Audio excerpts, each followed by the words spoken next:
आज Doubtnut app download करें। Doubtnut पर अपने सभी गणित, रसायन विज्ञान, भौतिक विज्ञान और जीव विज्ञान के डाउट्स का करो सफाया। बस प्रश्न की फोटो खींचो, एक ही प्रश्न को क्रॉप करो और तुरंत वीडियो सोल्यूशन पाओ। अभी डाउनलोड करें।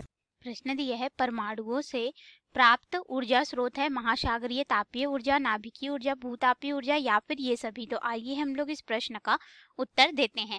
तो देखिए परमाणु क्या होता है, अगर हम लोग इसको चित्र की सहायता से समझे तो इसकी संरचना कुछ इस प्रकार से होती है। मध्य भाग को एक ठोस गोले के समान माना जाता है, जिसमें यहाँ पे धन आवेशित प्रोटॉन और यहाँ पे उदासीन कण न्यूट्रॉन होता है, और इसकी जो बाहरी कक्षाएं होती हैं उसमें इलेक्ट्रॉन जो है वृत्तीय गति करता है, जिसे हम लोग परमाणु की संरचना कहते हैं।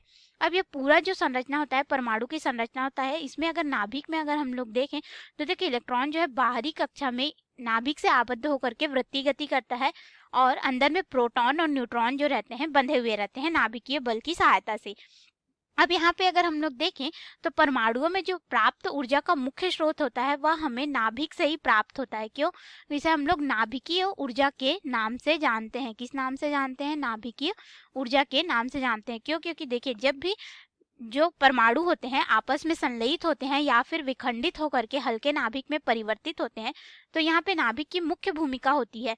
नाभिक में जो प्रोटॉन और न्यूट्रॉन होते हैं यही जो है अलग होते हैं और जुड़ते हैं। तो इनके जुड़ने से क्या होता है कि द्रव्यमान में परिवर्तन होता है, जिसे हम लोग डेल एम के रूप में दर्शाते हैं, और इसे हम लोग द्रव्यमान क्षति कहते हैं। और यह जो द्रव्यमान क्षति होती है, चाहे वह विखंडन हो या फिर संलयन हो, इसी के माध्यम से ही हमें ऊर्जा जो है प्राप्त होती है, जिसे हम लोग नाभिकीय ऊर्जा कहते हैं। तो परमाणुओं से प्राप्त ऊर्जा जो होती है वह नाभिकीय ऊर्जा होती है।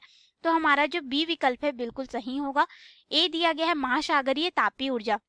बड़े बड़े महासागरों में क्या होता है कि उनके ऊपर और नीचे का जो जल स्तर होता है वह अंतर होता है। उस जल स्तर के ताप में अंतर होने की वजह से हमें यहाँ पे ऊर्जा प्राप्त होती है, जिसे हम लोग महासागरीय तापीय ऊर्जा के नाम से जानते हैं, जैसा इसका नाम दिया है। तो यह परमाणुओं की ऊर्जा का स्रोत नहीं है, इसलिए ये गलत हो जाएगा। भूतापीय ऊर्जा, भूमि के अंदर जो है कई कई जगहों पर तापमान अधिक होता है, जैसे हमें वल्केनो यानी कि ज्वालामुखी प्राप्त होता है, तो उसके माध्यम से हम लोग जो यहाँ पे ऊर्जा प्राप्त करते हैं उसे भूतापीय ऊर्जा कहते हैं। तो ये भी गलत हो जाएगा और इसके अनुसार डी भी गलत है, यानी कि सही विकल्प जो है बी विकल्प होगा। धन्यवाद।